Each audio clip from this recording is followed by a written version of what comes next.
Zimbabwe's President Emmerson Mnangagwa has urged churches to play a leading role in preaching peace, unity and forgiveness ahead of this year's elections. Addressing worshippers at the Zion Christian Church's National Day of Prayer, Mnangagwa appealed for unity. The president used the occasion to campaign for the ruling party ZANU-PF. He called for voters to vote for a party whose history is well documented.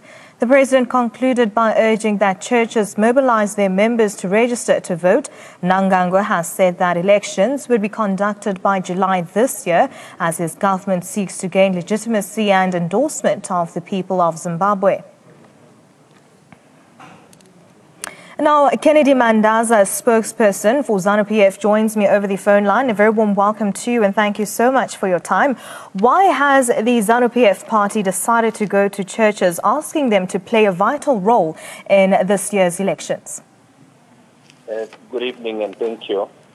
ZANU-PF has decided to go to churches because they form an integral part in the discourse of the country, and you cannot do anything as a country or as a party without recognizing the role that church leaders play in development and also in making sure that the country has peace and stability.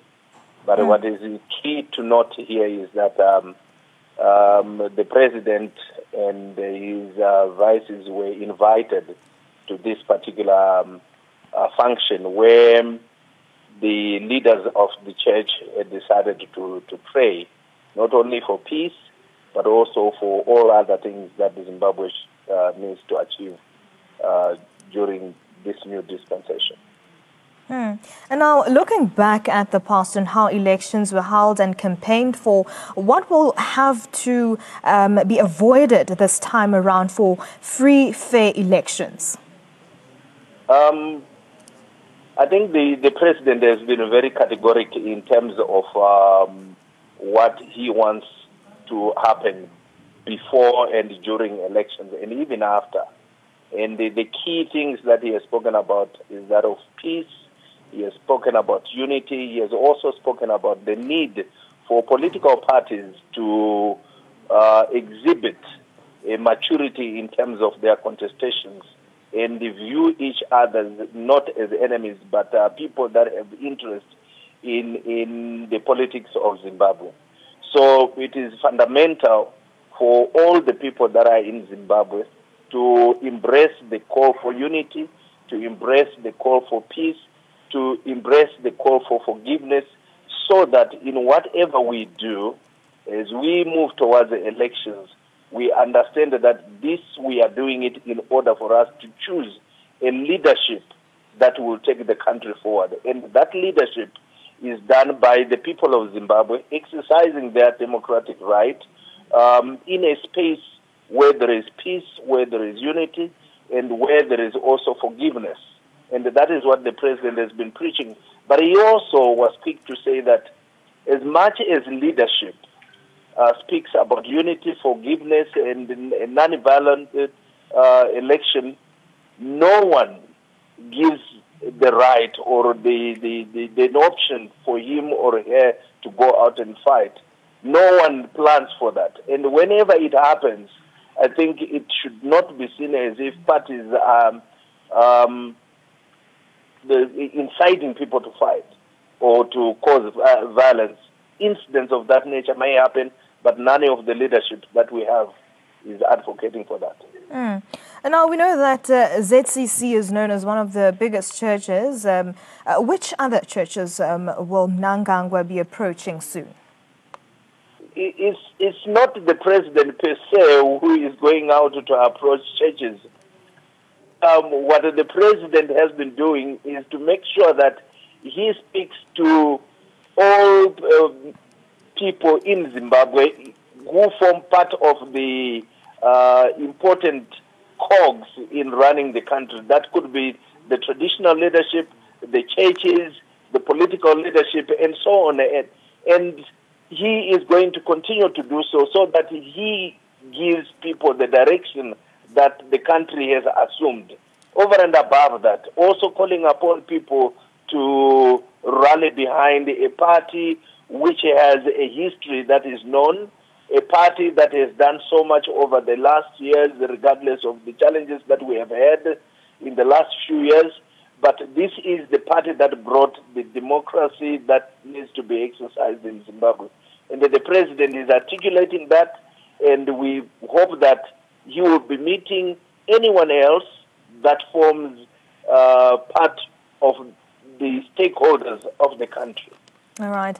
I'm going to hold you on the line, Kennedy. I am also joined by Tino Mapeo, socio-political commentator. A very warm welcome to you, Tino, and thank you so much for your time. Zimbabwe's President Mnangagwa has urged churches to play a leading role in preaching peace, unity and forgiveness ahead of this year's elections. What are your reactions around this?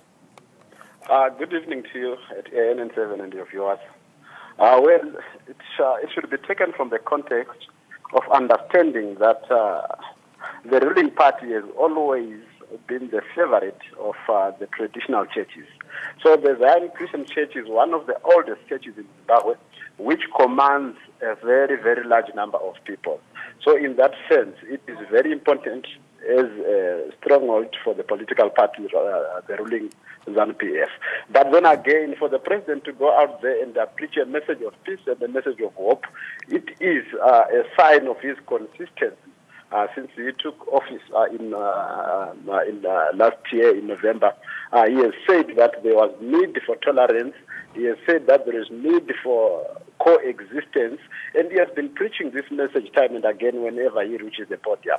So this signals a new start in the politics of the country, whereby leaders seem to speak with one voice and denounce all forms of violence, especially towards the elections.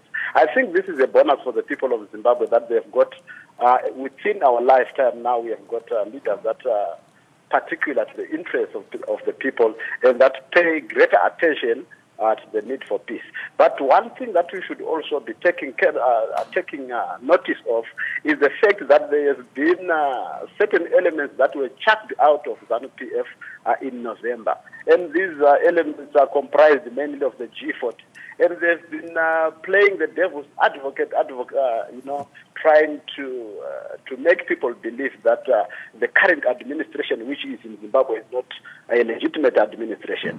So it all goes to show that the president is quite aware of such elements like Jonathan Moyo, like Patrick Joao, who have now become the devil that that is found in church reading the Bible, and he's just telling people that we should not have divisions among us. We are one country. Whatever that we do it for the sake of progressing the country at large. And the approach that Mnangagwa took is very different from Mugabe's. He has been preaching that it's going to be fair for all parties. He hasn't had the he hasn't stressed on the ZANU-PF party winning like Mugabe would always put it out. What do you make of this kind of approach from Mnangagwa? Well, Mnangagwa is a man on a mission. First of all, he has got a name and a reputation to himself. And you would understand that where ZANU-PF is coming from the doldrums of history. ZANU-PF was sinking day in, day out, and he is trying his best to make sure that he resuscitates the party while giving attention to the core values of the party. The core values of the liberation struggle were one man, one vote, fairness and credibility. And those values were now a thing of the past under the administration of Robert Mugabe. And he has got only one way to go, which is the positive way. And we applaud him, and we wish to continue highlighting areas that need attention, and we hope he continues to listen and he puts the country first, because at the end of the day, Zimbabwe is our only home, and we want a president that listens to the people, a president that provides leadership. You would remember that each and every time Robert Mugabe would speak in front of people, he would be demoralizing people. He would be speaking bad about fellow leaders, speaking bad about Morgan Tsvangirai. But now this time around, we have got a man that understands that the nation has to go forward united in one piece, not in different pieces. All right, thank you very much. I had a guest joining me over the phone line. That was Tino Mambeo, a socio-political commentator, and we also had Kennedy Mandaza joining us, Kennedy Mandaza, spokesperson for ZANU-PF, and they were joining us to just tell us more as Zimbabwe's President Emmerson Mnangagwa has urged churches to play a leading role in preaching peace, unity, and forgiveness ahead of this year's elections.